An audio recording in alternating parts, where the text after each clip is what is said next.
¿Listos? Muy bien. Vamos a seguir con nuestra serie El orden de Dios. Hoy vamos a tocar el tema cómo mantener en orden nuestra mente.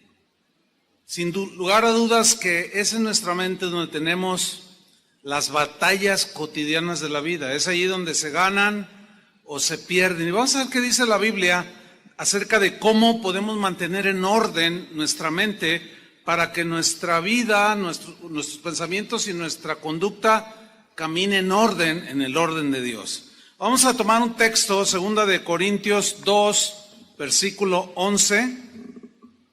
Pablo se dirige a los corintios, quienes estaban perdiendo la batalla en sus mentes, y les dijo lo siguiente: para que Satanás no gane ventaja alguna sobre nosotros, pues no ignoramos sus maquinaciones. Qué interesante este tema. Mire, desde el día en que usted se convirtió, yo lo pude ver en mi vida, desde el día en que me convertí hasta el día de hoy, me he dado cuenta que todos los días tengo de alguna manera batallas en mi mente, en mi entendimiento, batallas que se generan por pensamientos que vienen de fuera, pensamientos que salen de mi propia mente natural, que están en contra de los pensamientos de Dios. Y yo estoy consciente de esa guerra espiritual que se libra en nuestra mente, porque la verdadera guerra espiritual es en nuestra mente. Ahí es donde luchamos constantemente.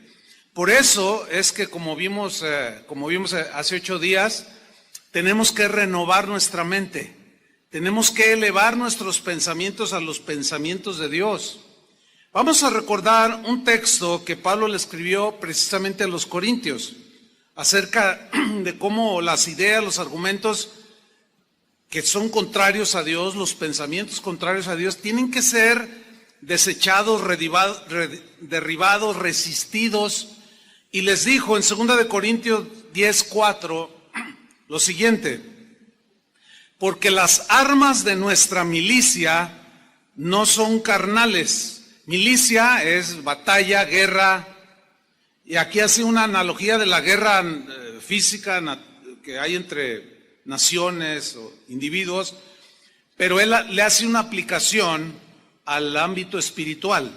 Entonces dice: las armas de nuestra guerra espiritual no son armas carnales como rifles, pistolas, espadas, no, sino son armas, dice Pablo, que son poderosas en Dios. Armas espirituales que son poderosas en Dios. ¿Para qué? Para la destrucción de fortalezas. Hace 8 días vimos que la palabra fortalezas aquí se refiere a los pensamientos arraigados en las mentes de los seres humanos, que son como fortalezas impenetrables, pero que cuando llega la palabra de Dios, derriba esas fortalezas, que son pensamientos que hemos ido acumulando en nuestra mente, que nos han hecho o nos hicieron o nos siguen haciendo tener conductas que ofenden a Dios. Y Pablo dice que tenemos armas ahora espirituales para derribar esas fortalezas en nuestra mente. Dice el versículo 5, derribando argumentos. Argumentos son logismos o pensamientos, y toda altivez que se levanta o se quiere poner por encima del pensamiento de Dios, toda altivez que se levanta contra el conocimiento de Dios. Y dice, además, dice Pablo, llevando cautivo. Cautivo significa, todo esto ya lo estudiamos, estoy dando una breve semblanza. Cautivo significa meter en orden, poner bajo sujeción. ¿Qué? Todo pensamiento distorsionado aquí, a meterlo al orden, a la obediencia de Cristo. Bien, es pues en la mente donde libramos las batallas más feroces. Es ahí donde las batallas se dan cotidianamente. Y es también en nuestra mente donde ganamos o perdemos las batallas, según los pensamientos que gobiernen en nuestra mente. ¿Sí? Un escritor de hace ya algunos años, en uno de sus libros, él hablaba de que la mente del ser humano es como un taller, y él decía, es el taller de Satanás. Él hablaba de la mente desocupada, la mente que no camina en orden, la mente desordenada. Es como el taller donde Satanás le encanta ir a trabajar. Y su trabajo consiste en sembrar ideas que se van haciendo fortalezas en las mentes de las personas y que los llevan a tener conductas según lo que piensan. Porque recordemos que la Biblia dice, tal el pensamiento de la persona, tal es él. Nuestros pensamientos nos llevan a tener las conductas que hacemos. Si Satanás logra sembrar, implantar pensamientos en tu mente, si tú permites que Satanás siembre estos pensamientos desordenados, entonces tú le estás abriendo la puerta para que esos pensamientos se vuelvan fortalezas y te lleven al desorden, te llevan a conductas que ofenden a Dios. El apóstol Pablo, yo le llamo, a raíz de esta serie y del estudio que voy a compartir con los pastores el próximo martes que iniciamos, de los pastores de las casas de oración, que son como aproximadamente 190 casas de oración en algunos países, y aquí hay algunos pastores que ya llegaron. Estudiando pues esta serie, Dios me hablaba de tratar el mismo tema, pero lo titulamos, en el caso de los pastores, el orden de Dios en el ministerio. Porque así como hay ovejas desordenadas, también hay pastores desordenados. ¿Verdad que sí, ovejas? Y también hay ovejas desordenadas, ¿sí o no, pastores? Ya estamos a mano. Pero todos queremos entrar en el orden de Dios. ¿Cuántos dicen amén?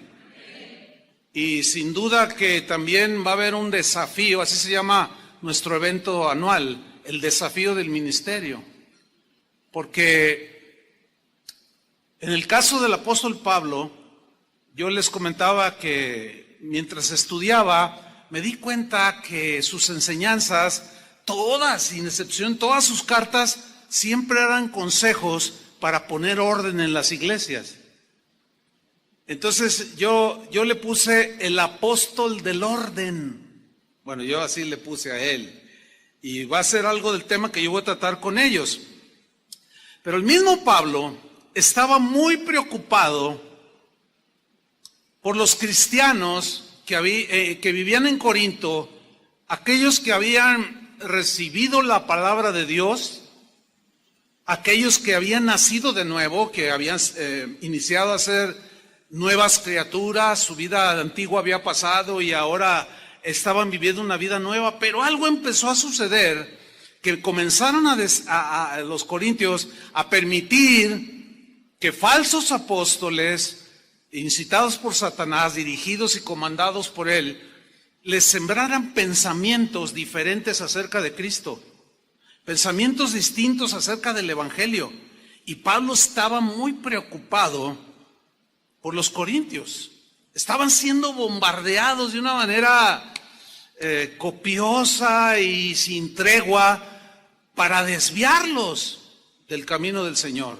Y en su preocupación, Pablo les escribió en 2 de Corintios capítulo 11, versículo 3, les dijo lo siguiente: pero me temo, tengo ese temor, decía Pablo, que como la serpiente, que es símbolo de Satanás, lo sabemos, que como la serpiente con su astucia engañó a Eva, y hace alusión al Génesis, tengo ese temor, que así como engañó a Eva la serpiente, así vuestros sentidos sean de alguna manera extraviados de la sincera fidelidad a Cristo.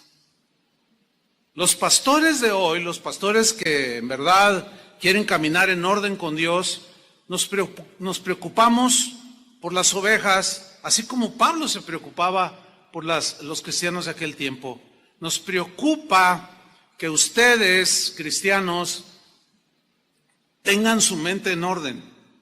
Nos preocupa, y más en estos tiempos del auge de las redes sociales, donde todos tienen acceso, por ejemplo, a la red virtual del YouTube, donde cada quien puede decir las ideas que quiere, y hay un peligro ahí, porque son un montón de ideas, un montón de pensamientos, un montón de argumentos que están en contra de Cristo. Otros están en la línea del orden de Dios, pero muchos no, y nos preocupa que ustedes caminen en el orden de Dios.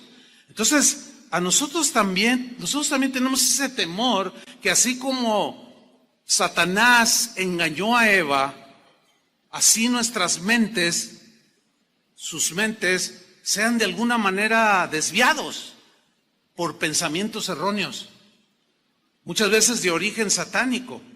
El mismo versículo de 2 Corintios 11:3, se los voy a leer en la versión Palabra de Dios para Todos, porque allí la traducción es más clara, aludiendo a la mente. Pongan atención, dice así: pero me temo que así como la serpiente engañó a Eva con su astucia, la mente de ustedes, ahí está, la mente de ustedes, en la Reina Valera dice, vuestros sentidos, pero habla de los sentidos como el entendimiento, el discernimiento, la conciencia, etcétera.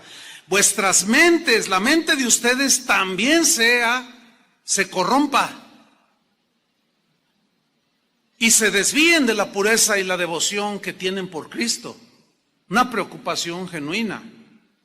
Ahora, Pablo dice que Eva fue engañada por la astucia de Satanás. Cuando dice astucia, habla de algo fríamente calculado. No estoy hablando del 8, algo que piensa, algo que se genera en la mente satánica de manera fría, pero astuta, hábil, pero con maldad para destruirnos. Ahora bien, Eva permitió que Satanás depositara en su mente pensamientos contrarios a los pensamientos de Dios. Dios les había dicho con claridad, tanto a Adán como a Eva, de todos los árboles del huerto pueden comer, menos de este árbol que está aquí. Si ustedes comen, el día que ustedes coman de él, ciertamente se van a morir. Dijo así Dios, ¿no?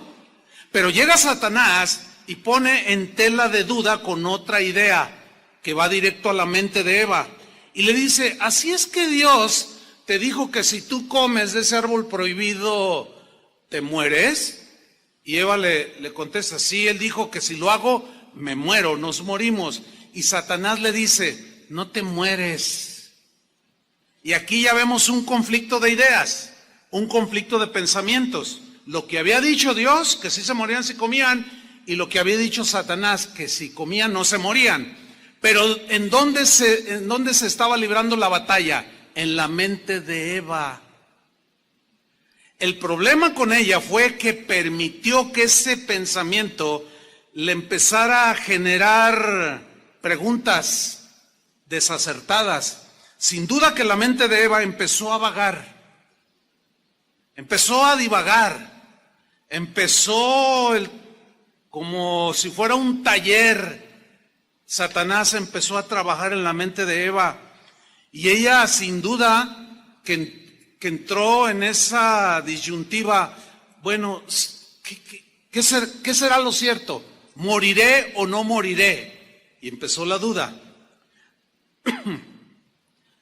Quizá pensaba cosas como, ¿acaso la serpiente tiene la razón?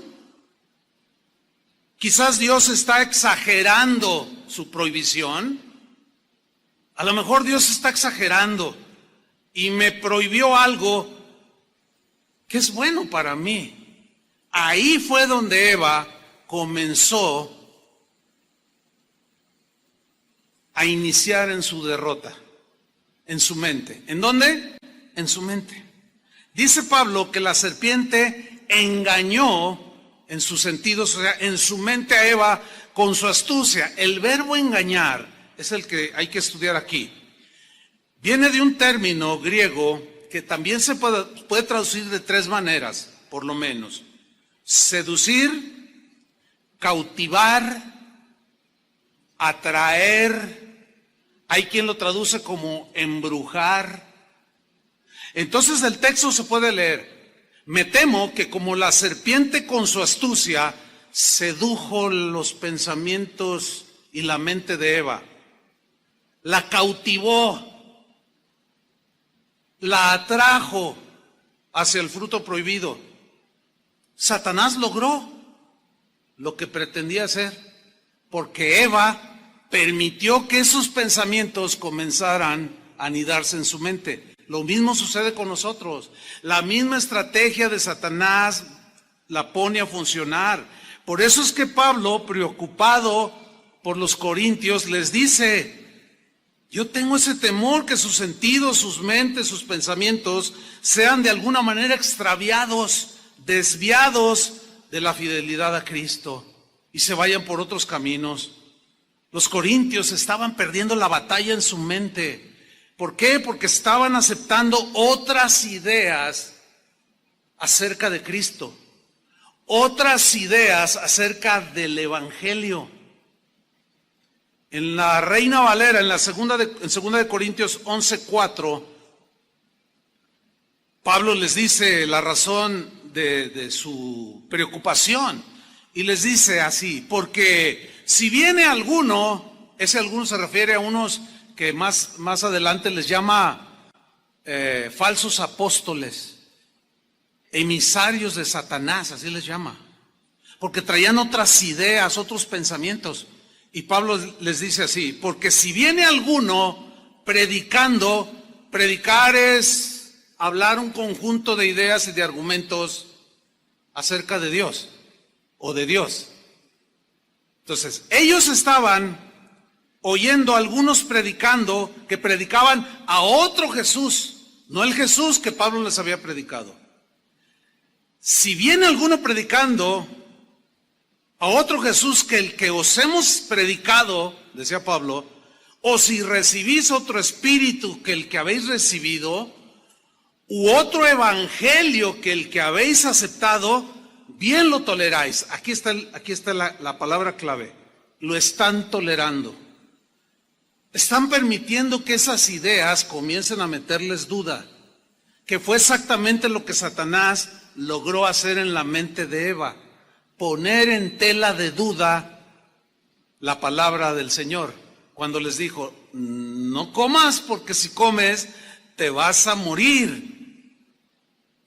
Los corintios, a quien les escribió derribando argumentos, todo lo que se levanta en contra del conocimiento de Cristo, ellos les escribió eso porque ellos, en lugar de llevar cautivo todo pensamiento desordenado que estaban teniendo ya por las ideas que estaban llegando de afuera, en lugar de llevar cautivo todo pensamiento a la obediencia de Cristo, ellos estaban consintiendo que esos pensamientos los arrastraran, los llevaran al error y por consiguiente al desorden. Ellos estaban perdiendo la batalla en sus mentes. ¿Dónde se gana la batalla? En la mente, por cómo piensas. ¿Dónde se pierde la batalla? En tu mente, por cómo piensas. No debemos, hermanos, de ninguna manera ceder, tolerar.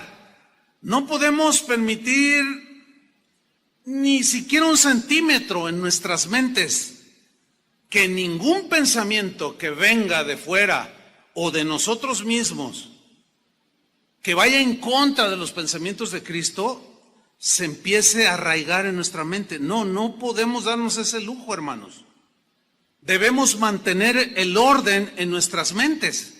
Pablo también a los corintios les dijo, 2 de Corintios 2:11, nuestro texto que leímos al principio, les dijo así: para que Satanás, ¿quién? Díganlo fuerte, ¿quién? para que Satanás, es un personaje, no es algo imaginario ni simbólico, es un ángel caído.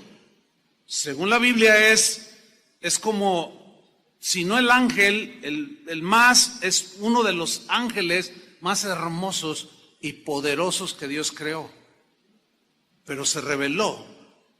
Y de ahí vino su nombre, Satanás, que significa adversario de Dios.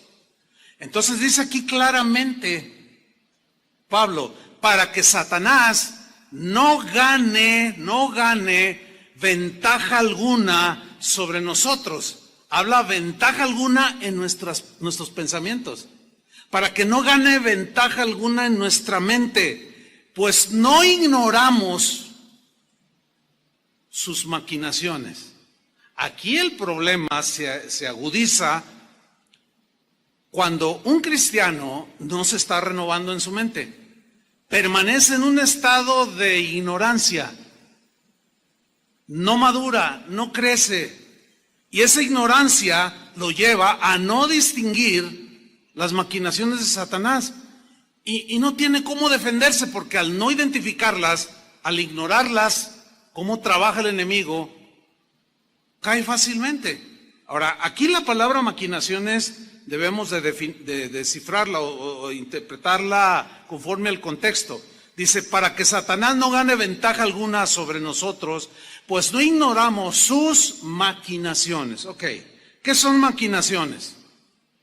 La palabra noema es la palabra griega que se traduce por maquinaciones.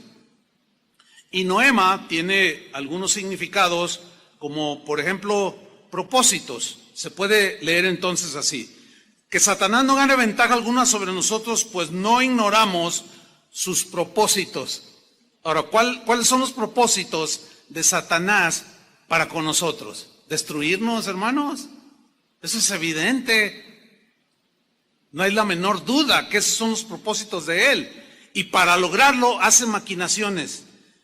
Crea propósitos, pero también se puede traducir como artificios, artimañas que se generan en la mente satánica, pensamientos distorsionados, alejados de Dios.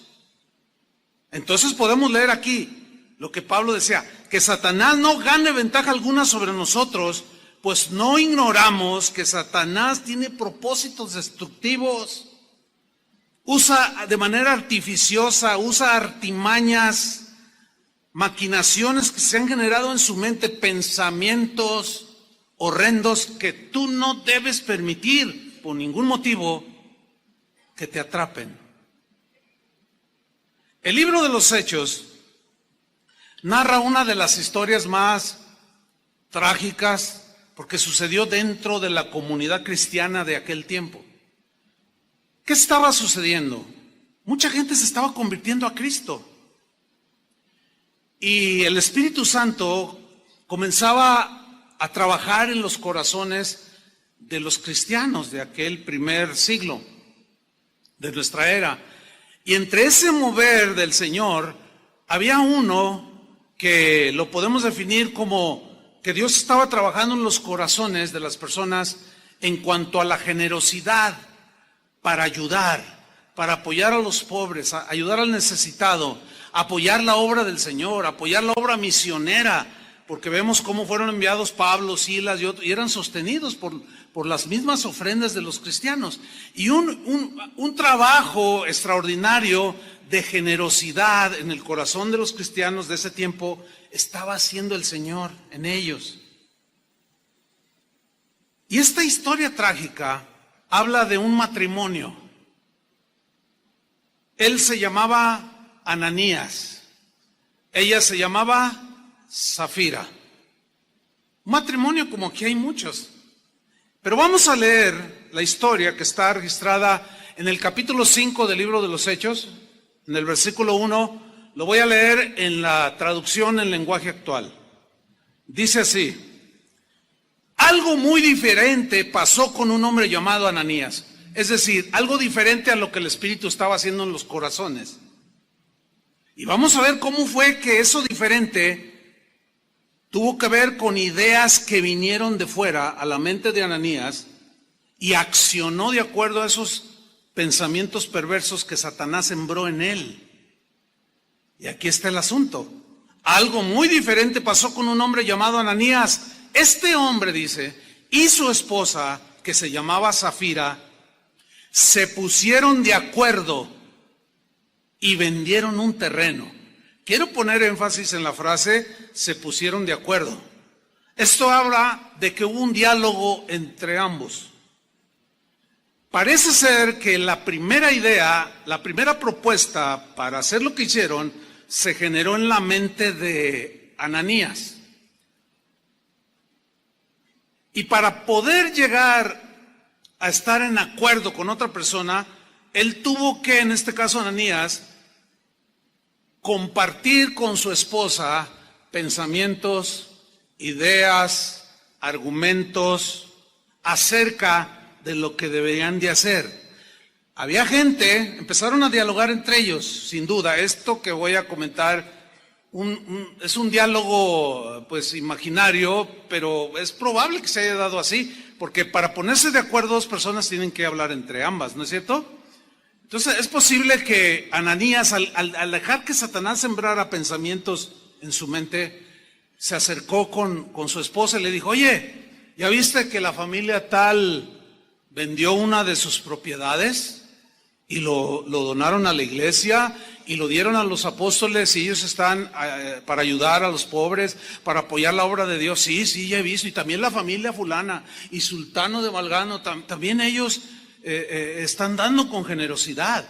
Y se miraron el uno al otro y Ananías le dice, bueno, pues nosotros hemos sido bendecidos por Dios, tenemos algunas propiedades. ¿Qué te parece si vendemos un terreno de los que tenemos? Pues sí, me parece bien, pero no vamos a dar todo el dinero. Es probable, no lo sé, que Safira haya resistido un poco. No, ¿cómo? No, pues si lo vamos a dar, así como lo están haciendo, como el Espíritu Santo está guiando, dirigiendo, vamos a hacerlo nosotros también. No, es que mira, ¿para qué tanto? No sabemos cómo lo van a manejar. Además, Pedro pues era un apóstol, era un pescador, y él que sabe de administración. Y empezaron los argumentos, empezaron las ideas. Finalmente logra convencerla. Atención, matrimonios, jamás se pongan de acuerdo en lo malo. No lo permita. Por lo menos si resistes tú, varón, o resistes tú, mujer, eso puede salvar una situación peligrosa, ¿no es cierto? Oye, fíjate bien lo que me estás diciendo, que echemos mentiras de que lo vendimos en tal precio y que estamos dando eso. Logró convencerla. Escúchame bien, varón, escúchame bien, mujer, que ninguno en su caso que tenga pensamientos desviados, desordenados, te logre convencer, porque tendrán muchos problemas. Y de por sí ya hay problemas, ¿sí o no? Entonces ellos se pusieron de acuerdo en cómo iban a hacer y cómo iban a vender y hacer las cosas. Mal. Pero vamos a ver dónde se generó todo esto. Y vendieron un terreno, dice, versículo 2. Pero se quedaron con parte del dinero de la venta. El resto se lo entregaron a los apóstoles. Entonces Pedro le dijo a Ananías, aquí vemos que los dones del Espíritu Santo operaban de manera notable en los primeros cristianos. Nosotros creemos que los dones del Espíritu Santo siguen operando. Aquí el don de discernimiento de espíritus, ¿sí? Una palabra de ciencia, de conocimiento profundo, operó en Pedro para darse cuenta que le estaba mintiendo a Ananías.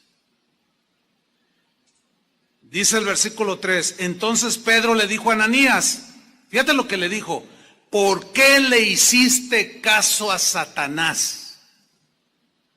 O sea, ¿por qué aceptaste las ideas que Satanás sembró en tu mente? ¿Por qué le hiciste caso a Ananías? Yo me imagino a Ananías así como sorprendido. Órale, ¿quién le dijo? Zafira, no creo, pues se veía, era la más convencida, quería comprarse un bolso de $1,000. Y no creo que haya sido ella. Entonces, ¿quién le dijo? Sin duda que estaba sorprendido. Pero la reprimenda del apóstol es: ¿por qué le hiciste caso a Satanás? Que en otras palabras fue lo que le dijo el Señor a Eva y a Adán. ¿Por qué le hicieron más caso a Satanás que lo que yo les dije?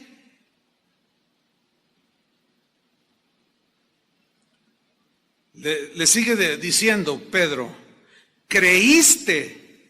O sea, el creer es una idea, ¿sí o no?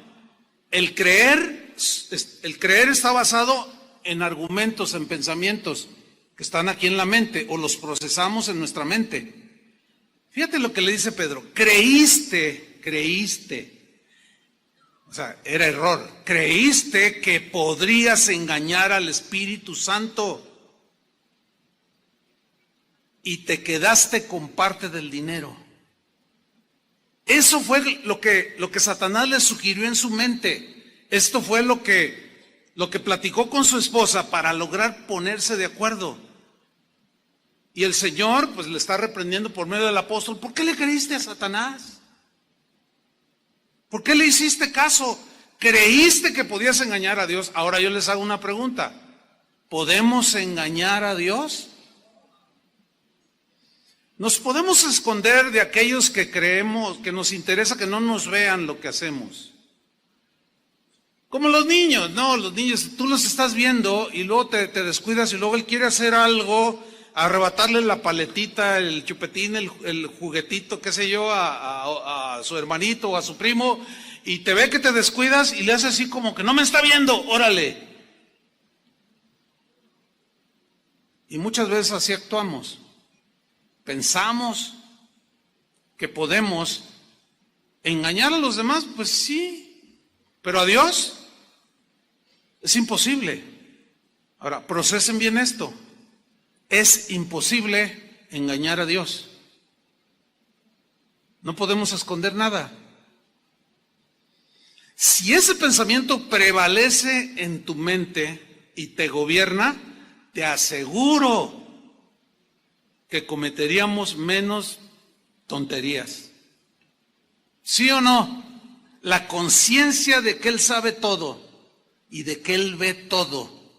Sin duda que si ese pensamiento te gobierna, nos gobierna, vamos a cometer menos tonterías.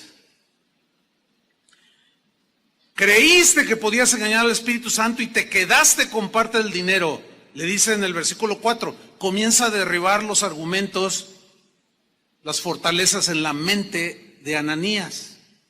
Y le dice: antes de vender el terreno era todo tuyo y de tu esposa.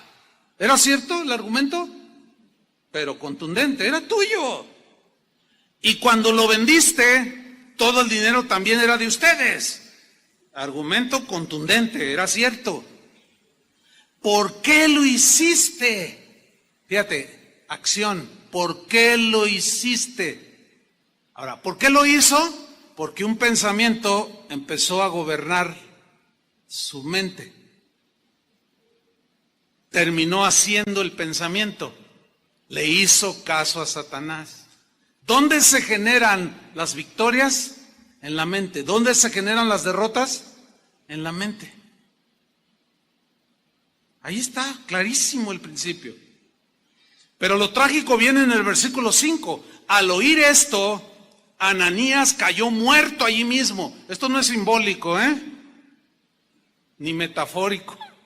Esto es literal. Cayó fulminado.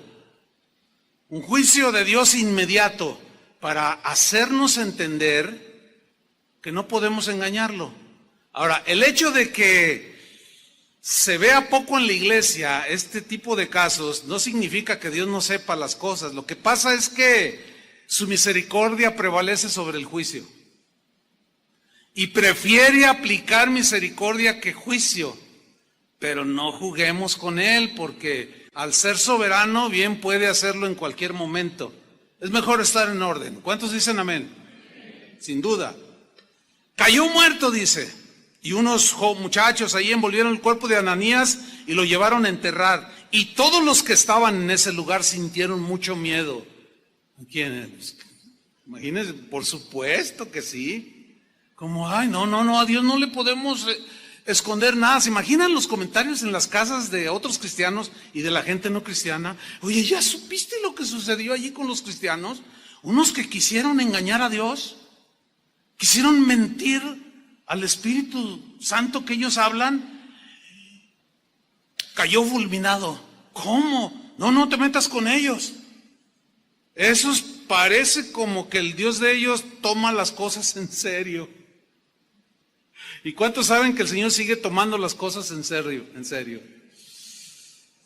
Dice el versículo 7. Como 3 horas más tarde llegó Safira con su bolsa nueva, sin saber lo que había pasado. No tenía la mínima idea de lo que había sucedido a su esposo. Entonces Pedro, operando los dones de nuevamente, le preguntó: dime, ¿vendieron ustedes el terreno en este precio? Y me imagino que le enseñó el dinero. ¿Lo vendieron en este precio? Así es, respondió ella. Ese fue el precio. Entonces Pedro le dijo: ¿por qué se pusieron de acuerdo? ¿Para engañar al Espíritu del Señor? Mira, ahí vienen los muchachos que acaban de enterrar a tu esposo y ellos mismos te enterrarán a ti. Al instante, dice, Safira cayó muerta. Qué terrible historia, hermanos. Que Dios tenga misericordia de nosotros. Amén. Pero hay que ordenar nuestras mentes. Hay que ordenar nuestros caminos. Vemos pues que Ananías y Safira perdieron la batalla en sus mentes. Pensamientos contrarios a los de Dios desordenaron sus mentes. Fueron seducidos, engañados y atraídos a mentir a Dios y a disfrazar con hipocresía su generosidad. Y eso no va con Dios. Ahora la pregunta obligada es: pastor, yo quiero ordenar mi mente, pero ¿cómo puedo mantener en orden mi mente? Porque nos damos cuenta, ¿sí o no?, de que cotidianamente tenemos luchas en nuestra mente, ¿sí o no? Sin duda. La respuesta está en la Biblia. Santiago capítulo 4 versículo 7. Santiago dijo cómo podemos mantener en orden nuestra mente.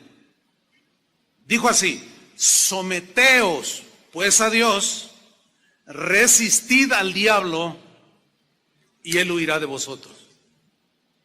3 cosas aquí a estudiar. Número 1, someteos. Sométanse a Dios. Esa palabra a muchos no les gusta, incluyendo cristianos. No, eso de someterse me suena así como de que aquí lo que yo digo, eso se hace y tengo que someterme. No. Es que al no entenderse lo que la Biblia, lo que significa en la Biblia someterse, por eso hay una serie de pensamientos distorsionados que nos llevan al desorden. Por eso es que vamos a estudiar qué significa aquí someterse. La palabra griega hupotazo es la que se traduce por someterse, pero hupotazo era un vocablo casi de uso exclusivo de los ejércitos o de un ejército. Es un término netamente militar, hupotazo, someterse. Está compuesto de 2 palabras. La primera es hupo, que significa ponerse bajo o debajo de alguien. Y tazo significa ordenar, pero la idea de ordenar aquí es la de ponerse bajo sujeción o en sujeción, bajo las órdenes de alguien, en este caso, bajo las órdenes de Dios, que es el general del ejército. Si ustedes son aplicados en la lectura de la Biblia, se darán cuenta que hay muchos textos donde a Dios se le llama Jehová de los ejércitos. La Biblia habla de los ángeles como los ejércitos celestiales. Y un ejército es un término totalmente de milicia. Ok. Se refiere entonces someterse al orden que tienen los soldados en cualquier ejército razonablemente ordenado. Hay muchos ejércitos alrededor del mundo en la historia que se distinguieron por el orden, por el sometimiento a sus generales, a sus capitanes, en el caso, por ejemplo, de los romanos, a los centuriones. Dicen los historiadores, por cierto, que una de las razones de que el Imperio Romano se extendió de tal manera o con tal dimensión, que se debió, que la particularidad que sobresalía en el ejército romano era el orden que tenían los soldados. Era el sometimiento que tenían sí o sí a las órdenes de sus centuriones, a las órdenes de su César, de sus centuriones, de los que dirigían soldados de 100, de 50, etcétera. Dicen los historiadores que ese era un distintivo de los soldados romanos. Y precisamente esa es la figura que Pablo usa en la carta a los Efesios, cuando habla de la armadura de Dios, de que el casco de la salvación, de que el escudo de la fe y de que la armadura, la coraza, es la figura de un soldado romano. Ver a un soldado romano en aquel tiempo era ver el orden personificado. Entonces, cuando Santiago dice, someteos pues a Dios, la gente de aquel tiempo que hablaba griego entendía el término militar y su mente inmediatamente volaba a la imagen de en este caso, de los soldados del ejército romano. Sométanse, así como ellos se someten y ven cómo triunfan en las batallas y cómo es difícil vencerlos a ellos por el orden que guardan. Vean la armadura que traen ellos. Es difícil vencerlos. Así ustedes, sométanse a Dios como soldados del ejército de Dios. Pablo pone en una de sus cartas la analogía de un soldado. Ahí ya nos hace miembros de soldados del ejército de Dios. ¿Sí o no? Entonces, cuando escuchemos la Biblia que dice, someteos, es orden, o bajo las órdenes de Dios. Métete bajo la obediencia, que en síntesis es, meterse no es meterse en obediencia. Sométete a Dios, obedece a Dios. Métete en el orden de Dios, obedécele. Sométete. Obedece sus órdenes y eso te va a mantener en orden. Empezando por tus pensamientos, enseguida por tus acciones. La segunda cosa que aprendemos aquí que Santiago nos enseña, sométanse. Pues a Dios. Viene una segunda, resistid al diablo. Resistir no es como se ha entendido, creo que es por falta de estudio. Algunos lo entienden mal, piensan que resistir es, vámonos hermanos aquí al cerro de la no sé qué, y de allí se ve la ciudad y vamos a resistir al diablo y vamos a derribar las fortalezas del narcotráfico, las fortalezas del homicidio y las fortalezas pero esas no son las fortalezas a las que habla la Biblia, porque las fortalezas son ideas y pensamientos que están arraigados en la mente de las personas. Entonces se suben a los cerros, suben hasta un helicóptero, un avión y empiezan a resistir al diablo, dicen. Y te ato, demonio, y te piso la cola, y te rompo los cuernos, y un montón de cosas que hacen los cristianos que ignoran sus maquinaciones. Así no trabaja el asunto. La única manera de poder hacer que una persona cambie de vida es por medio de un mejor argumento que destruya sus ideas diabólicas y netamente humanas. Es cuando viene el nuevo nacimiento, es cuando viene la conversión y cambia su conducta, así como te sucedió a ti y como me sucedió a mí. no subiéndose a los aviones y aventando un montón de aceite y manchar a la gente. No es así. Entonces, ¿qué es resistir? La palabra griega que se traduce por resistir es una palabra que tiene la idea de pararse así firme, sólido, como diciéndole, aquí no pasas. Como los guardias que están en algún edificio y que tú necesitas una credencial, tu identificación, qué sé yo, para entrar o un pase. Y tú quieres entrar, dice, y así con firmeza, dice, ¿a dónde va? No, es que quiero entrar. No, pero ¿a qué viene? No, pues es que quiero. No. ¿Tienes tu pase? ¿Tienes tu credencial? No puedes entrar. De aquí no pasas. O sea, así, esa es la idea. Te paras firme y tú tienes un argumento. Dices, no, aquí no pasas. ¿Por qué? ¿No tienes credencial? Esa es la idea de resistir al diablo. Y por consecuencia, huye de nosotros. Y vencemos en esa ocasión. O las que se presenten. Ahora bien, vamos a ver, para ilustrar esto que dice Santiago, cómo la Biblia, o cómo el Evangelio, los Evangelios, hablan de Jesús y nos dejan ahí entrever este principio de Jesús. Jesús era sometido al Padre. Él en muchas ocasiones dijo, yo no hago nada que mi Padre no me ordene hacer. Yo solo hago lo que veo que hace mi Padre. Ustedes conocen el pasaje cuando estaba en agonía en el huerto. Señor, si es posible que pase de mí este sufrimiento, esta copa que simbolizaba sufrimiento. Señor dice, pero no se haga mi voluntad, sino la tuya. Porque yo vine con una misión, les digo muchas veces. Voy a morir en una cruz para salvarlos a ustedes.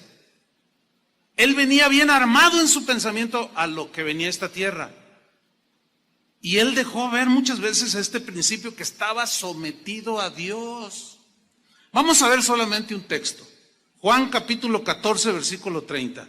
Lo voy a leer en la versión al día. Dice Jesús a sus discípulos, ya no hablaré más con vosotros. Ya no. Ya estaba a punto de ir a la cruz aquí.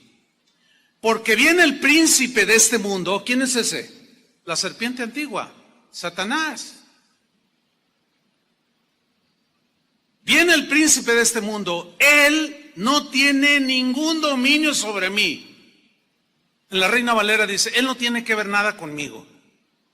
O sea, él y yo somos diferentes, en otras palabras. Yo digo una cosa, él dice otra cosa. Yo les digo la verdad y él dice las mentiras. Es más, él es el padre de la mentira. Yo les vengo a traer vida y él viene a quitárselas. Él es homicida.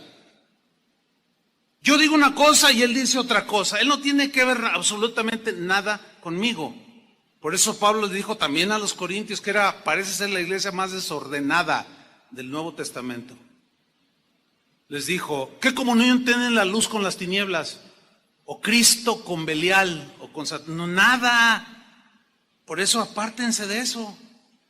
Entonces Jesús dice, este príncipe de este mundo no tiene que ver nada conmigo, pero no tiene dominio alguno sobre mí. En otras palabras, como diciéndole, yo voy a demostrar quién es el que manda aquí.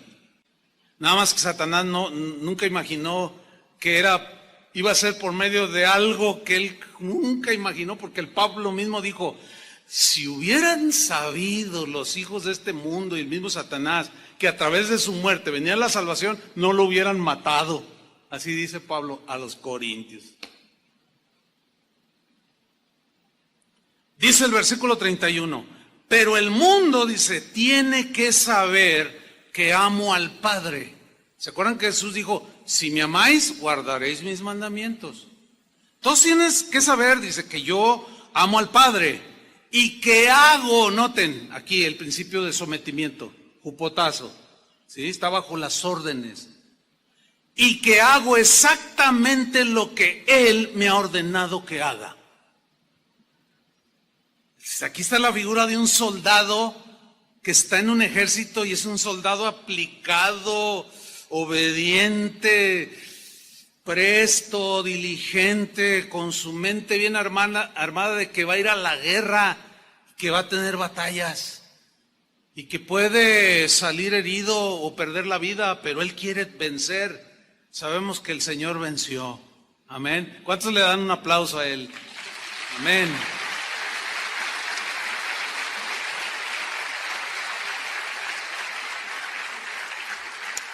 Cuando tú lees los evangelios y ves la vida de Jesús, te das cuenta que efectivamente así vivió Jesús. Vivió gobernado por la voluntad de Dios. La voluntad de Dios son pensamientos, eran propósitos, eran argumentos de por qué tenía que ser así, morir en una cruz para pagar por nuestros pecados. Él lo entendía perfectamente. Y cuando tú haces un estudio de la vida de Jesús, te das cuenta que él vivió así, en ese orden extraordinario. Vamos a ver este principio de Santiago, de someteos a Dios, resistir al diablo, huirá. Vamos a verlo en la vida de Jesús. Vamos al Evangelio según San Lucas, capítulo 4, versículo 1. Hay 4 evangelios. De esos 4, solamente 2 registran lo que se conoce el pasaje como la tentación de Jesús. Mateo en su capítulo 4 también habla acerca de 3 tentaciones que tuvo Jesús, directamente de Satanás. Y vamos a descubrir cómo esas tentaciones eran directamente a su mente, a la mente de Jesús. Pero también quiero mencionar algo importante. Se menciona en el pasaje se menciona en 2 evangelios, Lucas y Mateo.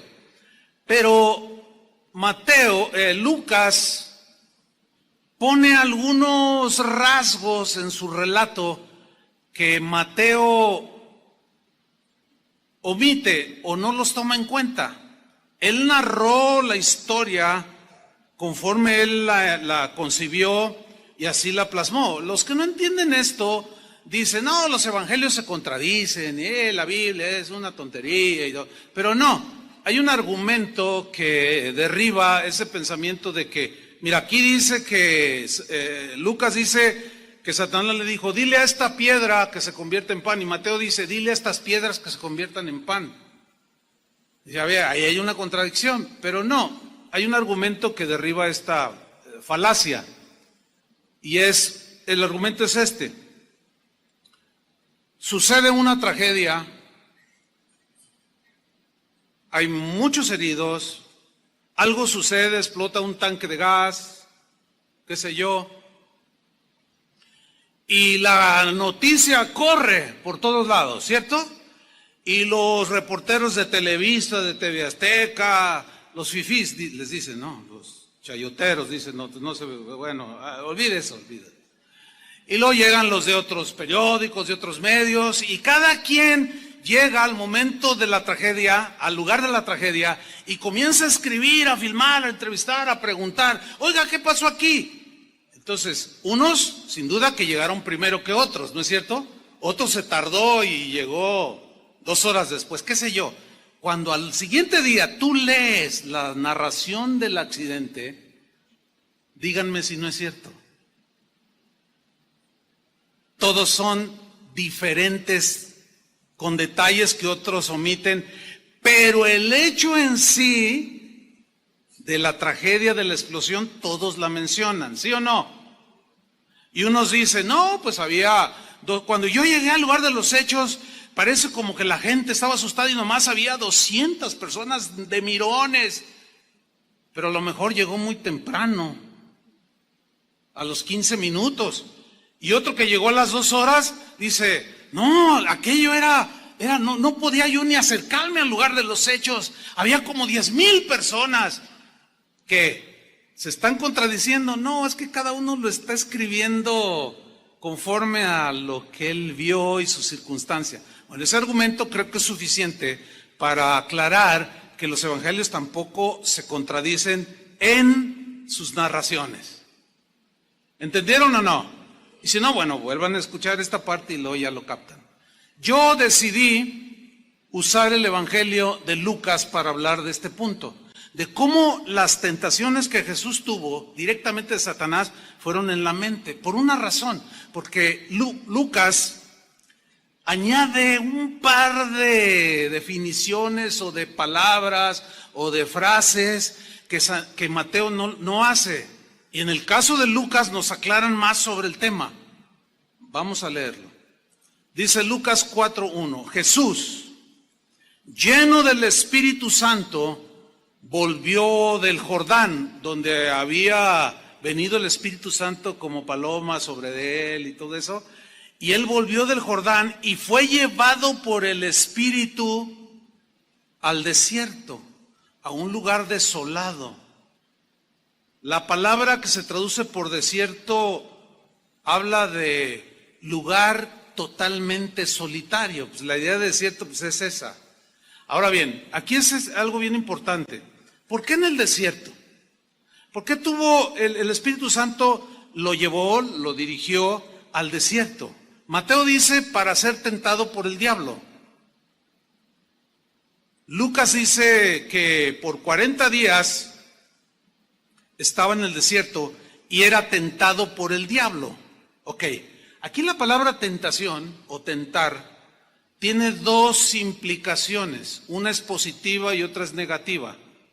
La negativa tiene que ver en que tentar siempre, por el lado negativo, tiene que ver con incitarte a lo malo, a lo pecaminoso, a lo corrupto, que se hace porque los pensamientos se arraigan en nuestra mente y eso nos lleva a tener esas conductas. Y en ese sentido, Satanás quería tentar a Jesús para destruir el propósito por el cual Jesús había venido. Sabía algunas cosas, Satanás, pero no sabía todo el plan. Y quería de alguna manera interponerse, como lo hizo con Adán y Eva. Con ellos los logró, pero con Jesús se topó. Que es la lección que nosotros podemos aprender para mantener nuestras mentes en orden. Y el lado positivo de la tentación es probar. Como cuando dice en Génesis 22, y probó Dios a Abraham y le dijo, dame a tu hijo en sacrificio, a Isaac, al que amas. O sea, a nosotros Dios no nos tienta para que pequemos. Ahí sí sería una contradicción. ¿Por qué? Porque si a eso vino, a sacarnos de la maldad, para luego tentarnos para que caigamos, es imposible conciliar ese pensamiento. ¿Sí o no? Pero Satanás no, él sí tienta para destruirnos.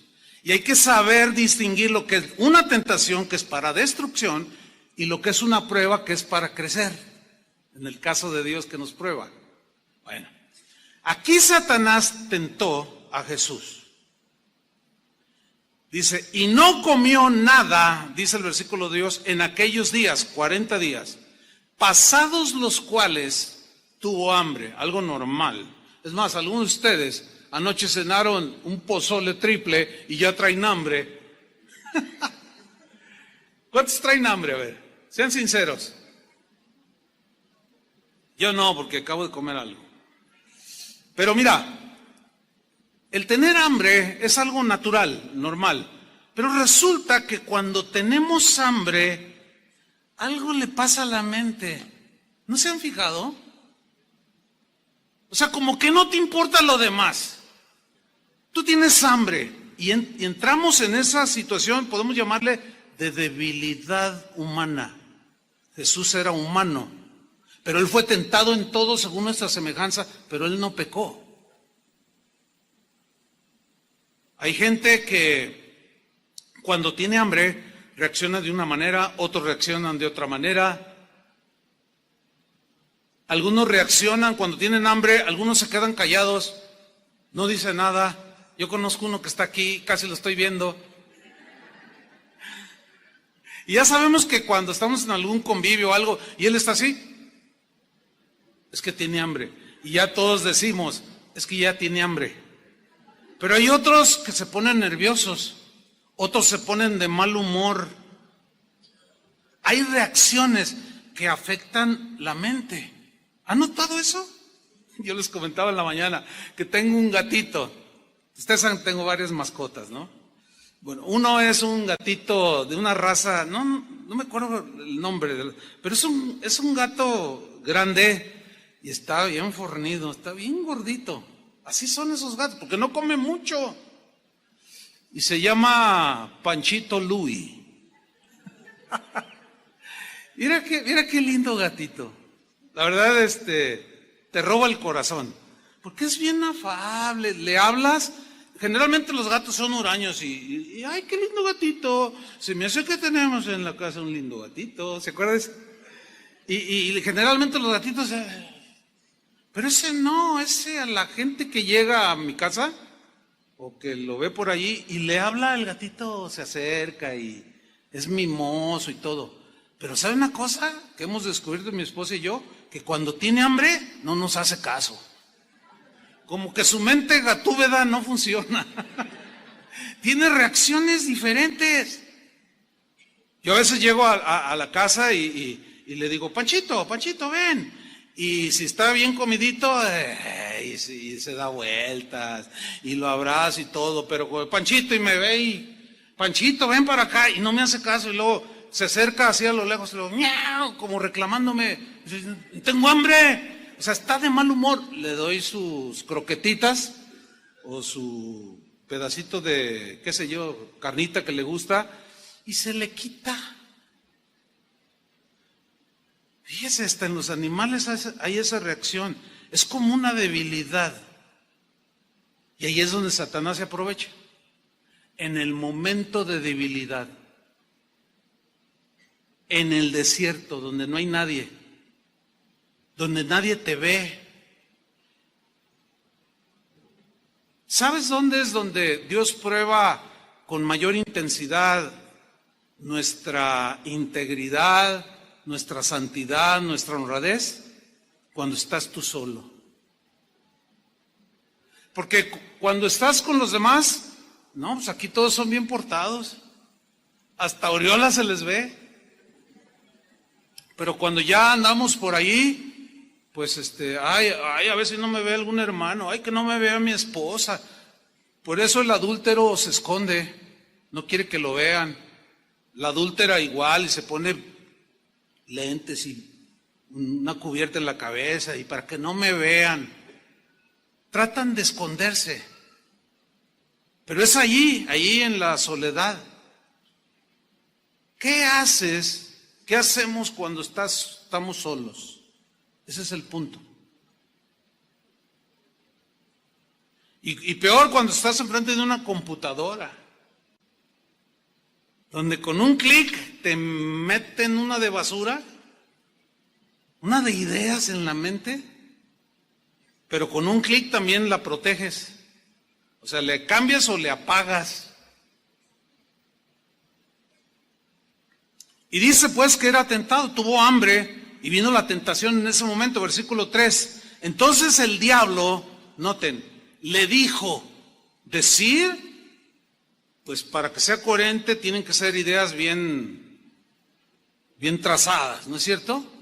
Le dijo, o sea, le dio un argumento, le dio mañosamente, astutamente, le quiso poner en su mente una idea.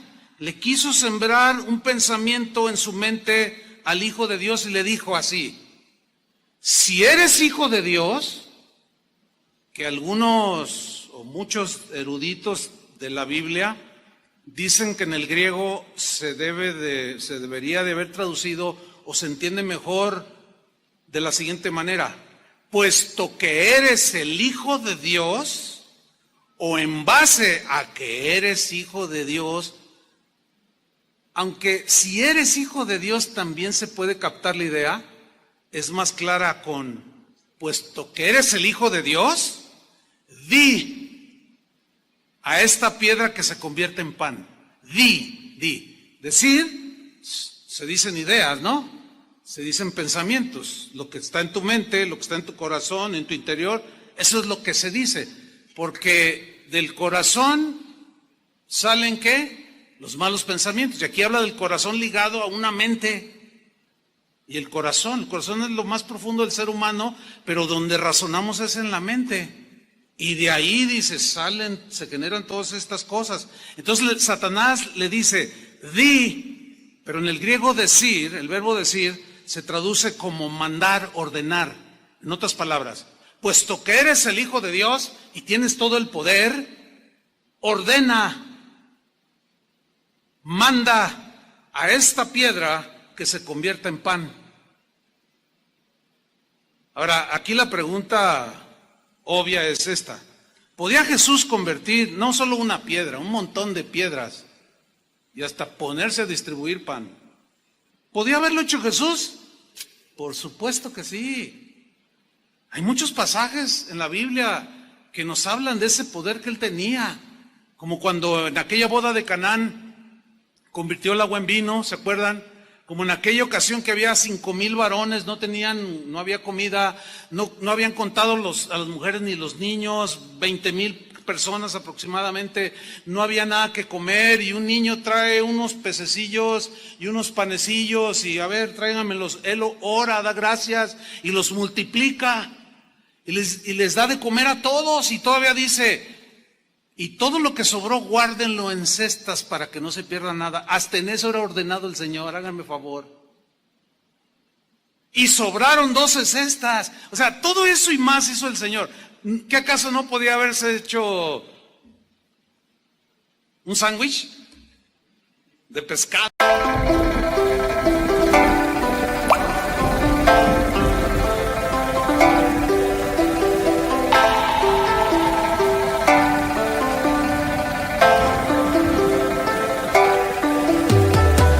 Cả buồn mà cất lời không lên, người đi mất mà nhất thời không quên. Lòng u tối dù đất trời không đêm, kể từ khi sống lấy lất đời không em. Đầu quay cuồng trong hơi men, đưa chân về nơi quen, dấu vết chẳng hề phai. Và rồi chợt nhận ra và vô tình khơi thêm ký ức bung lơi êm mà đã từng kể vai và ngồi. Chẳng cần thiết phải viết nên sử sách mà lại phải nếm trải chuyện não nề. Chẳng thể biết thời tiết đẹp như tranh, thực ra là đằng xa có một cơn bão về. Chẳng cần mơ hay chờ đến vạn kiếp để ta được cạn tiếp cho hết tiền giao bôi. Rồi chẳng thể nỡ để vỡ mười nhân duyên, nên ta chỉ khấn nguyện chọn đời này chung lối thôi.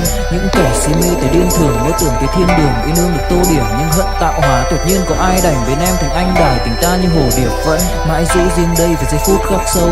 Chẳng nghĩ yêu em mà từng chút mắc câu, sầu hút hút khuất sau phải đến bút chóc đau. Hạnh phúc đâu cần chỉ cho phút bắt đầu. Nhớ đến cái lúc còn gió sương vơi đầy, nhớ hình bóng người nào đó vương nơi này. Trong vài khoảnh khắc mong có được đôi tay ấy cố lau đi bờ mi khi nào thưởng hơi cay. Xa một người và bước qua cuộc đời không phải xa đi vĩnh viễn mà chúng ta chỉ tạm chịu lấy. Fácil. Por supuesto que sí. Pero ahí es donde estaba la tentación. Satanás, queriendo influir en su mente, queriendo desviar el propósito por el cual Jesús había venido en la tierra, que no era para hacer un despliegue de poder. ¿Se acuerdan cuando lo apresaron a él y lo golpeaban y le decían, a ver, si eres hijo de Dios, di quién te pegó? ¿Se acuerdan? Otro en la cruz le dijo, a ver, si eres hijo de Dios, baja. Y el ladrón dijo, sí, sálvate y sálvanos. ¿Podía haberlo hecho? Nada más y nada menos resucitó de la muerte. Pero entonces, ¿por qué no lo hizo? Porque él no vino a hacer un despliegue de poder, ni de show. Él vino con un propósito, él vino a buscar y a salvar lo que se había perdido, y eso somos nosotros. Y para hacer semejante tarea no se necesita el espectáculo, ni el show, ni el exhibicionismo. Y Satanás quiso llevarlo por ahí sembrando la idea, a ver, demuestra tu poder. Ahora, ¿cómo reacciona Jesús? Como estaba sometido a Dios, lo resistió, se paró firme y le dijo, de aquí no pasas, fíjate. Y le dijo, escrito está. Aquí dice, ¿dónde está tu identificación? ¿Dónde está tu pase? Aquí no pasas. Escrito está, Satanás le dice, no solo de pan vivirá el hombre, sino de toda palabra de Dios. Mateo dice, de toda palabra que sale de la boca de Dios. Pero cuando dice Lucas, sino de toda palabra de Dios, ¿de dónde salió la palabra? De su boca. No hay contradicción. Ahora, aquí donde dice toda palabra de Dios, esa palabra toda, en el griego, habla del conjunto de todas las partes. En otras palabras, que lo que tenemos hoy en la Biblia salió de la boca de Dios. Y son los pensamientos de Dios. Y ahí es donde radica el poder, hermanos. El poder de Dios. Ahí es donde están nuestras armas espirituales, en la palabra de Dios. La espada del Espíritu, que es la palabra de Dios. Ahora, estamos notando que la primera tentación de Satanás a Jesús fue en la mente, ¿sí o no? ¿Lo alcanzaron a ver? Ok, la segunda tentación que vamos a tocar ahora fue directa a la mente de Jesús, como sigue siendo contigo y conmigo. Viene a la mente. Vamos a leer. Versículo Lucas 4:5. Dice así: y le llevó el diablo a un monte alto y le mostró en un momento todos los reinos de la tierra. Ahora, aquí la pregunta es, del versículo 5 es, la frase donde le llevó a un monte muy alto.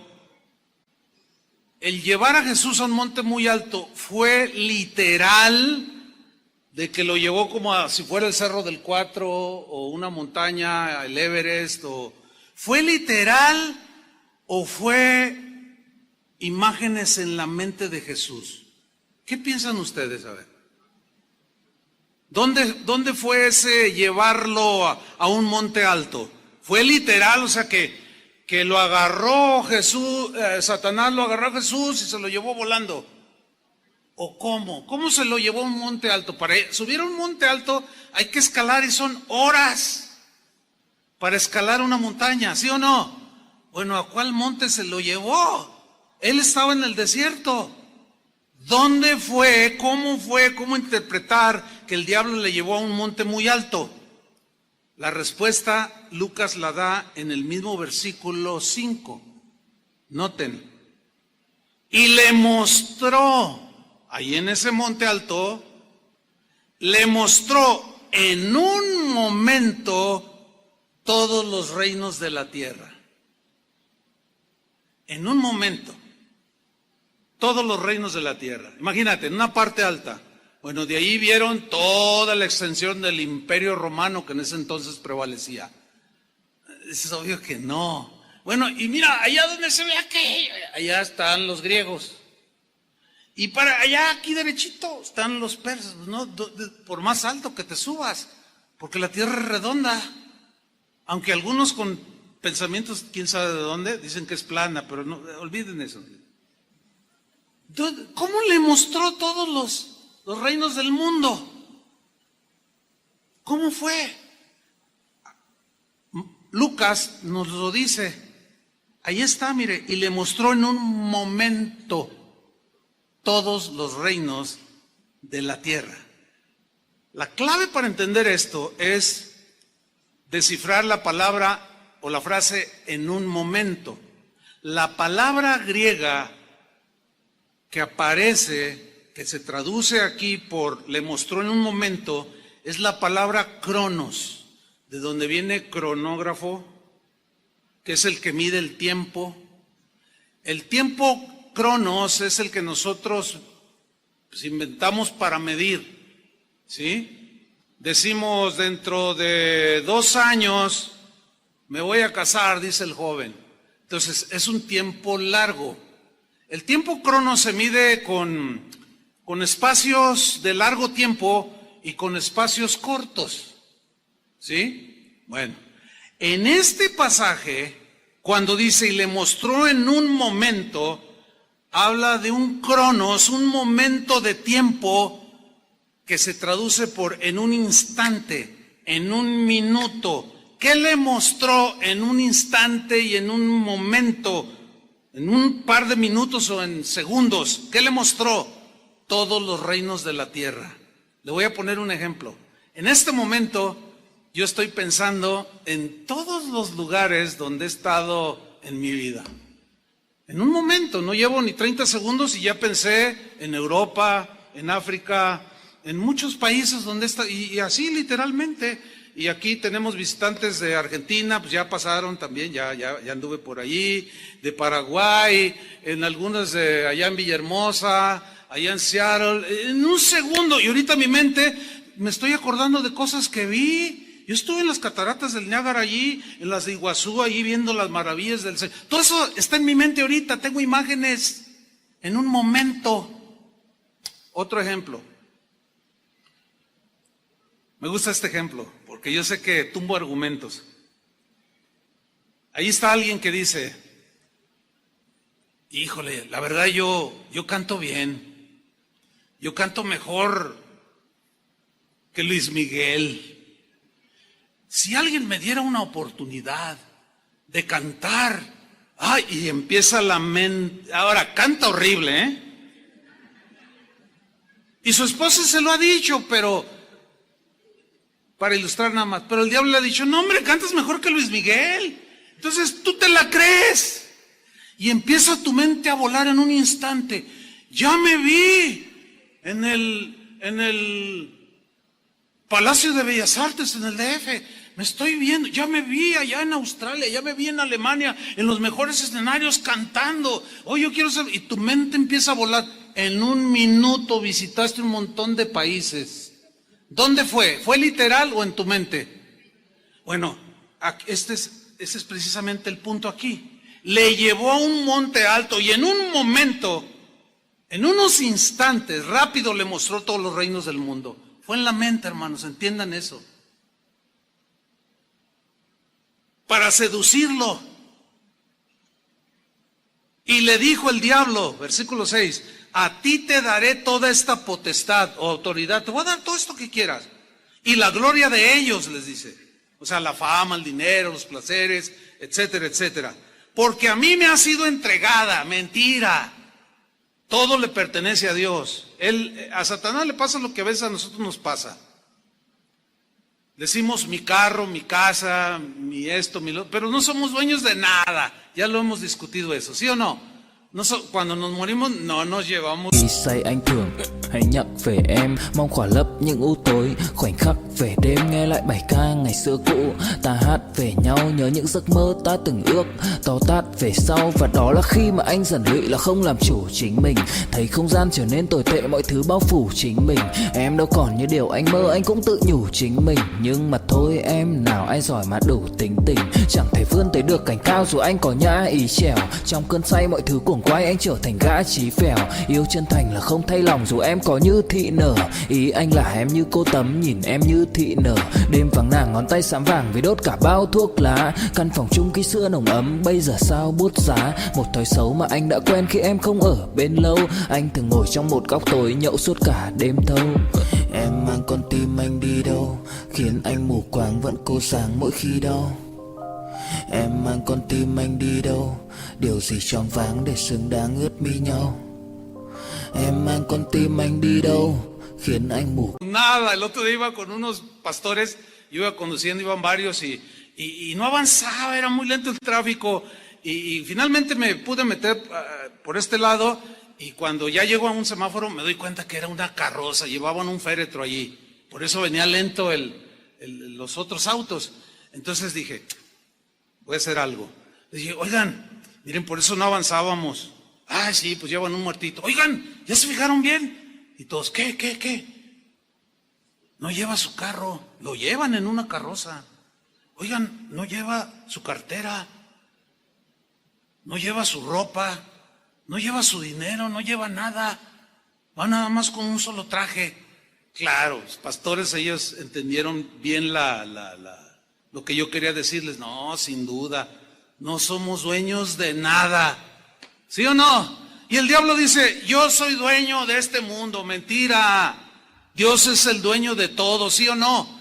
Pero la otra vez mintiendo, había sido entregada. Seguramente se refería a él, a cuando Eva y Adán cedieron a sus pensamientos y al momento en que ellos siguieron el pensamiento de Satanás, pues él se apropió de ello. Me ha sido entregado todo eso y a quien quiero la doy, háganme ustedes el favor. Pero fíjense que hay algo de cierto, es que las cosas con Satanás es que están mezcladas verdades con mentiras. A quien quiero la doy. ¿Han escuchado ustedes esa frase de le vendió su alma al diablo? ¿Ustedes qué piensan? ¿Que es algo simbólico o literal? Eso es literal. Hay mucha gente que hace pacto con Satanás por fama, por gloria de este mundo, y como él tiene dominio y control, es el príncipe de este mundo, se los da. ¿Cuántos recuerdan la muerte de un comediante? A mí en lo personal me gustaba ver algunas de sus películas. Robin Williams, ¿se acuerdan? Aquel del doctor, ¿cómo se llamaba aquella película tan? Patch Adams. Bueno, ese hombre, a veces hasta lograba llevarte a las lágrimas. Y era simpático, agradable. Pero un día dan la noticia de que se suicidó. Y cuando yo me doy cuenta, digo, ¿cómo? Un hombre tan alegre, tan contento, ¿cómo que se suicidó? Y me interesó la noticia y empecé a leerla. Y pues sí, se suicidó. Yo dije, vaya, solo Dios sabe lo que hay en el corazón del hombre. Y así quedó, y pasó, no sé, eso hace un par de años, no sé cuánto.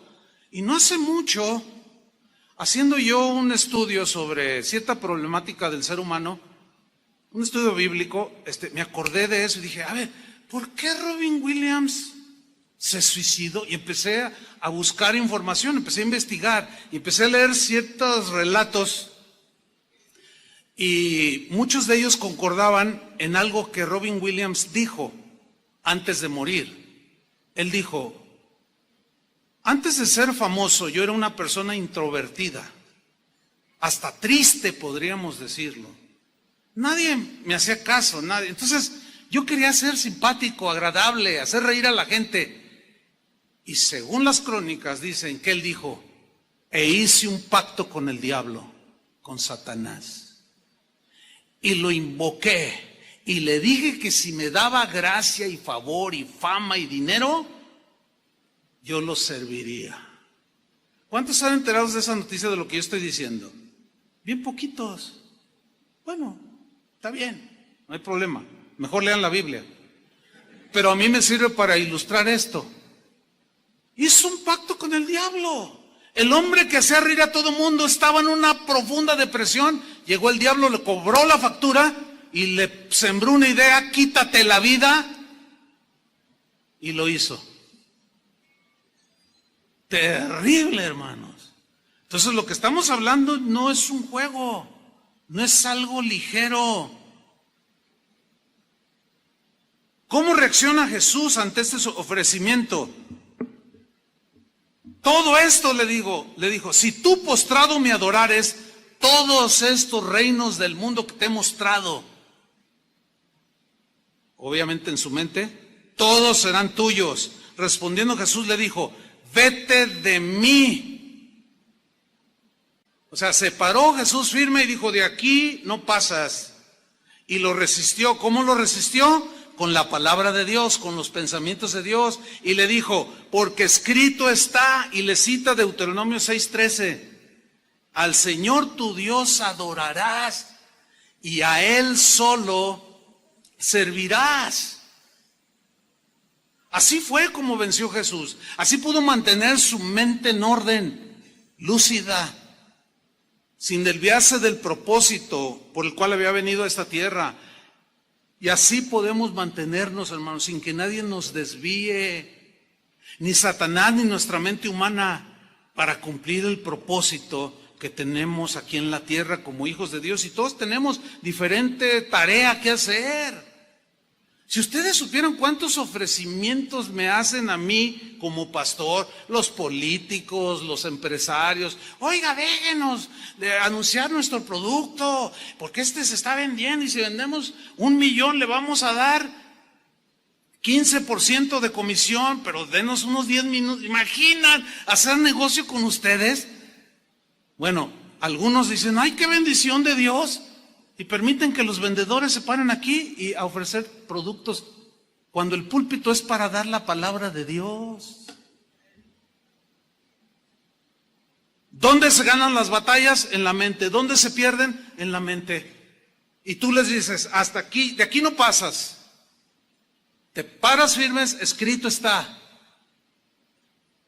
La manera de hacerlo es con la palabra de Dios, que son los pensamientos de Dios. Ahora viene una última y tercera tentación. Esta es de lo más mañoso que pueda haber. La manera en que tentó a Jesús. Versículo 9. También se generó en la mente. Dice, y le llevó a Jerusalén. Ahora, ¿cómo lo llevó otra vez? Lo cargó, o sea, ¿cómo se lo llevó? Primero lo lleva por todo el mundo, o sea, eso obvio que es en la mente. Le llevó a Jerusalén, dice, y le puso sobre el pináculo del templo. Todo era acá en la mente, hermanos. Dicen algunos historiadores que cuando dice que lo puso en el pináculo del templo, había un pórtico ahí en lo que quedaba del templo, pues el pórtico que era conocido como pórtico de Salomón y el pórtico real. Eso era lo considerado como el pináculo del templo, que en ese momento pues estaba allí vigente, para ser claro. Y según los historiadores dicen que allí había a un lado detrás, eso no me quedó muy claro, que había como un barranco de aproximadamente 150 metros, pero que humanamente era muy difícil subirse a ese pináculo, porque había que escalar y no había manera de hacerlo humanamente, por las columnas, o sea, no había manera humana de subirse allí. Y el otro argumento de que fue en la mente y no fue literal, es que los guardias del templo no iban a consentir que alguien como Jesús, a quien los sacerdotes y el sumo sacerdote Caifás lo tenía como un falso Mesías, y no iba a permitir que él se subiera. O imagínense al diablo delante de todos ahí jalando a Jesús. Súbete aquí con sus alas así. Y Jesús va acá. Es obvio que era acá. Era acá en la mente.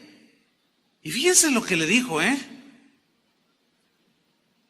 Sí, y le dijo, estoy en el versículo 9, puesto que eres el Hijo de Dios, échate aquí abajo. O sea, tírate al vacío, dice otra versión. Pensamiento, bueno, lo primero que se me ocurre a mí, pensamiento como de desafiar la ley de la gravedad. Y como Satanás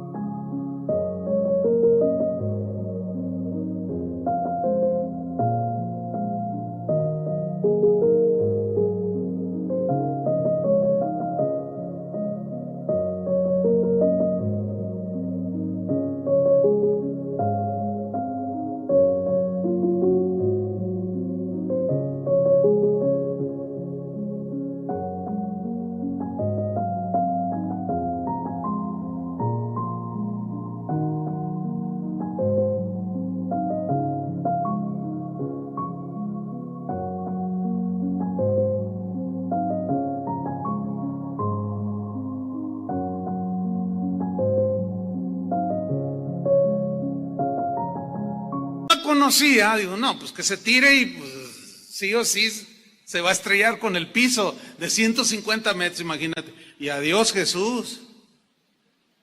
Tírate, dice, aquí abajo, lánzate al vacío.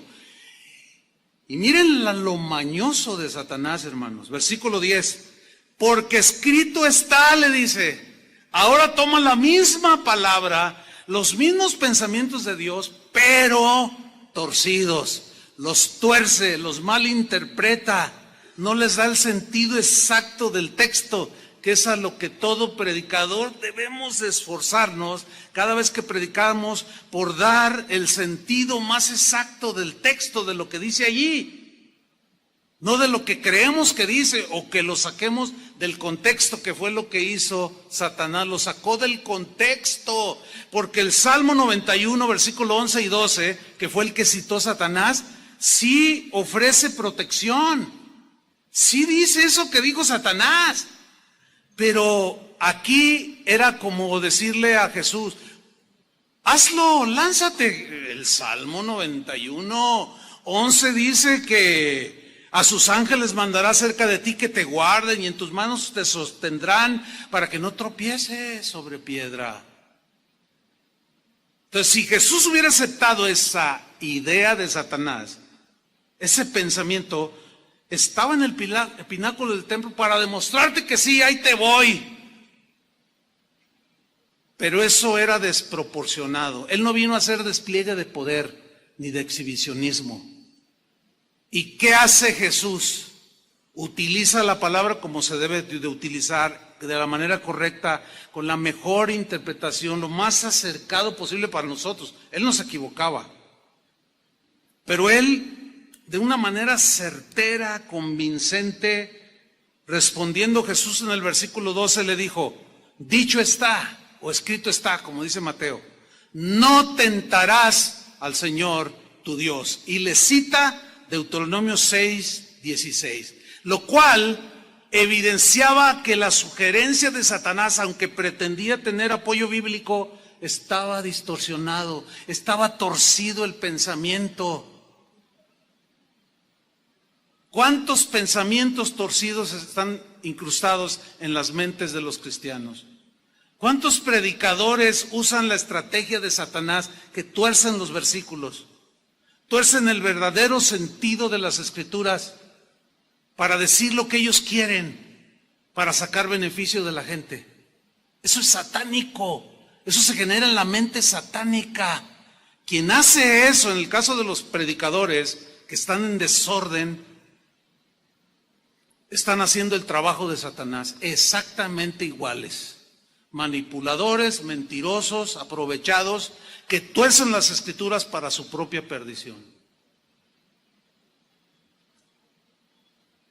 Escrito está, le dice, no tentarás al Señor tu Dios.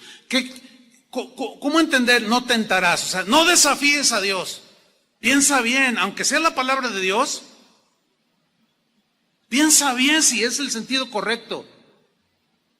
Hay una secta que tiene un buen número de seguidores, donde en sus reuniones cristianas, que ellos dicen que son cristianos, manipulan serpientes en sus manos. No sé si han visto videos de eso. ¿Sí han visto? ¿Alguien ha visto de esos videos? Algunos han visto. Ahí están en YouTube. Bueno, y ahí está el pastor, ¿verdad? Y ahora, y agarran, y están entre cantos cristianos, que son a veces hasta conocidos, y están manipulando serpientes. Y están allí, y están como en un éxtasis, ¿verdad? Y están, porque ellos dicen, es que la Biblia dice que tomarás en las manos serpientes y no te dañarán. Ahí sí es metafórico, por el amor de Dios. Pero no hace más de 2 meses, un pastor en Estados Unidos estaba ahí, ay, que yo, y que no sé qué, y toma. Y era una serpiente súper venenosa y no les dio tiempo, creyeron que no le, porque tomarás en tus manos serpientes, no te dañarán. Y dijeron, no, pues ahorita allí, porque el pastor así se ve en el video, está el video, y se ve como así como que, ay. Y como no le hicieron caso, como no te hará daño, cayó azotado, se murió. Eso es tentar a Dios. Tentar a Dios es desafiarlo, como obligarlo. Aquí dice tu palabra, que pondrán sobre los enfermos sus manos y sanarán. Tú lo prometiste y lo tienes que sanar. Así no se hace, hermanos. Así no se hace. Eso es tentar a Dios, porque a veces sí en su soberanía lo sana, pero a veces no. ¿Sí o no? Ustedes saben eso, les hemos enseñado. Pero hay quienes dicen, no, nosotros decretamos sanidad sobre él y no aceptamos de parte de Dios un no para su sanidad. Y ándele, o sea, están tentando a Dios. En ocasiones, Dios pone lecciones de los dos lados, como en el caso no muy reciente de un cantante que tenía cáncer, y ahí estaban los predicadores y los cantantes, cristianos todos, diciendo, yo declaro, y tú vas a ver a tus hijos cantar y a tus nietos, y que se muere. ¿Qué pasó allí? Algunos se pararon allí y dijeron, así dice el Señor, verás a los hijos de tus hijos cantar tus canciones. A ver, ¿habló Dios o la mente humana, o quién le habló a la mente de este cuate? O de este hermano, para que no se oiga tan feo. Se generó, a lo mejor en su deseo humano de que se sanara. Miren, en este momento, mi cuñado, pastor de Casa de Oración Santa Anita, está a punto de la muerte en un hospital aquí en Guadalajara. Está muy grave. Anoche hablé con mi hermana, estoy ahí al tanto. Le dije, oye, ¿cómo está? ¿Cuál es el diagnóstico? No, pues malo, está delicado, en cualquier momento se puede ir. ¿Cómo estás? En paz. Dice, porque pues, nuestra vida es del Señor. O sea, mi hermana la mayor. Le digo, pues mantén la paz, porque mira, sea que vivamos o que muramos, somos del Señor. Dice, no, nosotros lo hemos platicado, aquí lo hemos platicado. Entre ellos, como esposos. Pues si me sana, está bien. Y si no me sana y me voy con el Señor, pues también está bien. Que se haga la voluntad del Señor. Qué distinto, hermanos. Esa es la posición correcta. Lo otro sería desafiar a Dios. Porque hay predicadores que te enseñan mal, tuercen la Biblia y te dicen, exígele a Dios. Una vez oía uno que decía, dile a Dios, mira aquí dice, tú mismo lo dijiste y ahora lo cumples. Eso es tentar a Dios, hermanos. Y no tentemos a Dios. Porque escrito está, no tentarás al Señor tu Dios. No tuerzan la Biblia. Versículo final, versículo 13. Y cuando el diablo hubo acabado toda tentación, se apartó de él por un tiempo. ¿Cómo entienden esto? Lo resistió, se fue, pero volvió. Lo volvió a resistir, se fue y volvió. Así será nuestra vida, hermanos. Yo les dije al principio, tu lucha empieza desde que te convertiste hasta que te mueres. No puedes bajar la guardia. Amén, hermanos. Que Dios nos dé gracia para ganar las batallas espirituales en nuestra mente. Pónganse de pie. Padre, te damos muchas gracias por tu palabra. Gracias, Señor, porque en ella encontramos la guía para entrar en el orden. Gracias porque tus pensamientos, tu palabra ordena nuestros pasos, nuestros caminos, nuestros pensamientos. Y ahora aprendemos, Señor, cómo mantener el orden en nuestras mentes. Gracias por la palabra que nos ha sido predicada, Señor, la recibimos y que ella nos guarde, Señor. Que tu palabra nos guarde. Danos la gracia, Señor, en el nombre de Cristo Jesús, para seguir adelante. Amén. Que Dios les bendiga, hermanos. Que tengan un buen día.